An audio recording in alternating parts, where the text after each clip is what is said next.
Hey, I'm Tim Quinn, celebrity makeup artist. I'm here at the flagship Violet Grey store, and I'm going to take you through the Armani foundations that have been approved by the Violet Code and kind of give you some tips on how to determine which is the right texture and the right tone.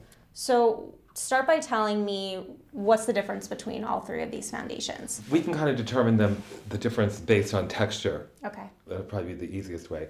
And coverage. So starting with lightest coverage would be Maestro. So this is literally like the lightest foundation in the world. You have to shake it though, Okay. and it feels completely weightless on the skin. And with this, you could kind of think of maybe somebody who is concerned about controlling shine because it's more of a matte finish. Okay. So if you have oily skin, maybe that's a great option for you. Uh-huh. Then you would go to Luminous Silk, which is still our iconic foundation. One of the things that's great about it is it's a long wear. It gives medium coverage, but with a luminous glow. So again, anybody except for if you were really shiny already, we don't want to necessarily like boost that up. Right. And then finally, the Power Fabric, which came out last year, and this is our most full coverage. Could be for any skin tone, really. It's more based on what kind of coverage you want, Right. and you can control it kind of on how you apply it. Okay. Long wear again, and somewhat of a matte finish. Okay. So it would go from lightest to heaviest. It would go Maestro, Luminous Luminous. Silk, Power Power Fabric. Fabric, right. Okay. And a lot of times I find that women want a wardrobe of foundations that you can kind of like tie into your lifestyle. Maestro is terrific if you're just like running around, running errands, doing whatever. Has an SPF in it, so that's great. Luminous Silk is, I think, like the power suit. That'll get you through your day. It's a long wear, gives you beautiful coverage and a little bit of a glow. And then Power Fabric, which of course has an SPF as well, but this is like even for your red carpet moment. If you have big moments where you need your skin to look flawless, your wedding, your Right. picture made, whatever. Right. All right, Jamie, when you wear foundation, what do you look for? I want my skin to look super dewy and glowy, but definitely lightweight. I think based on that, especially the coverage and the luminosity factor would definitely be Luminous Silk. This is probably going to give you everything you want, and you can control the coverage. Now, picking the shade is usually what confuses people the most. Yeah. I love it when somebody's already using it and they're just like, I need number 5. But what I find most important is to be in the right kind of light, Okay.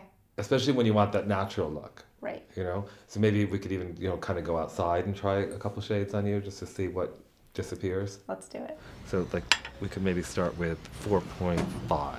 And when thinking about your undertones, how would you put that in layman's terms for someone? You can normally tell by your veins, like if they look kind of more blue, Okay. then you're probably like a pinker tone. Okay. If they look a little more green, then you can definitely, like compared to me, yours are much more blue. Okay. So like you're definitely a little lighter tone. Yeah. But so the 4.5, and I'll show you just so we can start, and 4.75, which you can see even in the bottle is a little more pink. Yeah.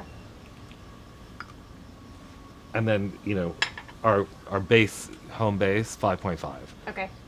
and then we can try those 3. So you can kind of see definitely the progression. Yeah. So more pink for sure. Right, more beigey. Yeah. And then this is a lot more golden. Right. So if we started at 5.5 and we put that on your jaw, you're gonna see, like I can see it immediately. You can look before we even blend it. Yeah. It almost comes up orangey on you. Yeah. Nope. Then if you went to your 4.75, which is the more pink undertone, I'm running out of fingers, and then the 4.5, which is the more neutral. And before even blending it, you can kind of see what's going to disappear on you.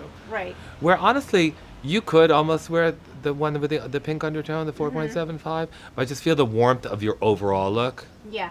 You're going to feel more comfortable or more natural in the 4.5.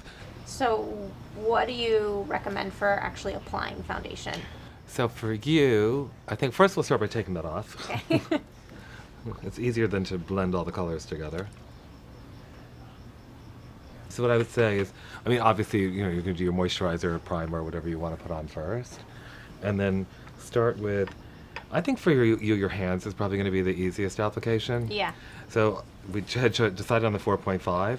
Now you'll find that when you pump it, that's a full pump. You're probably not even going to use half of that. Okay. So that's why I like to put it on my hand first or on some other tool. Okay. Rather than like, I see people use the thing and they put it right on here. It's too much pigment. And kind of just start and massage it into the skin. I think it gives you a lot of control. kind of buff it around. You just want to kind of mask whatever little imperfections there are. Mm-hmm.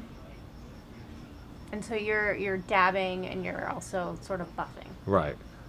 Dab and buff. Think of it like putting on like how you put your moisturizer on. Okay. So you want to massage it so it kind of disappears to the skin. Mm-hmm.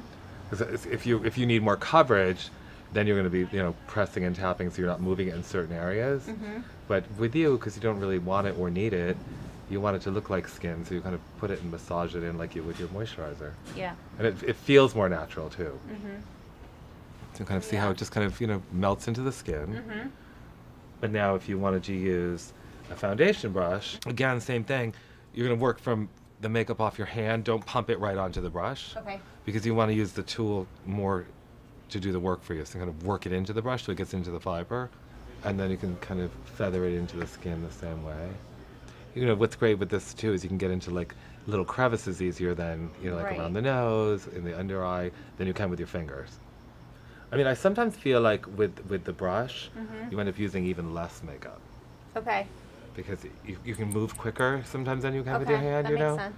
The brush actually, I feel like, makes it look even more like second skin versus the hands. Yeah, because you can blend it, because what happens with your fingers sometimes is, they absorb the product and it gets like a little dry. Yeah. And then even still with the Beauty Blender, which, I've only recently learned to use damp, Uh-huh. you can kind of control it even more too. You can kind of just smooth that.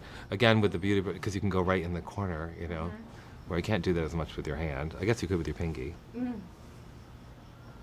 And this, if you did have a situation you need to cover, you can use a little more and kind of just buff it there instead of moving it so quickly, Okay. which can give you more control too. I guess it really just comes down to a preference. Yeah, I love that it doesn't look like I'm wearing anything. No, I think of it because like it's you but perfected. Yeah.